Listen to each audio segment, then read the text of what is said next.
narkotika bir bəladır. Bu, cəmiyyət üçün təkcə psixoloji bir problem deyil, həm də ki, fərdin özü üçün bir çox xəstəliklərin baş verməsi üçün ciddi bir problemdir. Məhz narkotik dərmanın, zəhərin öz təsiri eyni zamanda inyeksiyon bir forma varsa, yəni iynə şəklində istifadə olunursa, onun yerli istifadəsi zamanı vurulduğu yerin zədələnməsi, orada irinli prosesə səbəb olması, bundan başqa tez-tez rast gəldiyimiz dərin venanın dağılması, dərin venada trombun yaranması və bunun fonunda da baldırlarda qaralma və yaraya qədər irəliləyə bilir. Narkotikanı təkcə biz psixoloji bir asıllıq deyil də, həm də fərd olaraq sağlamlığımız baxımından bizi məhv edəcəyini bilməyimizdir.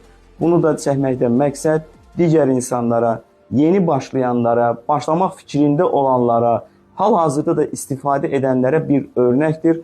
Gözümüzün qarşısında bu və bunun kimi bir çox insanlar görürük. Maksimum dərəcədə bu zərərli vərdişlərdən uzaq olmağı tövsiyə edirik.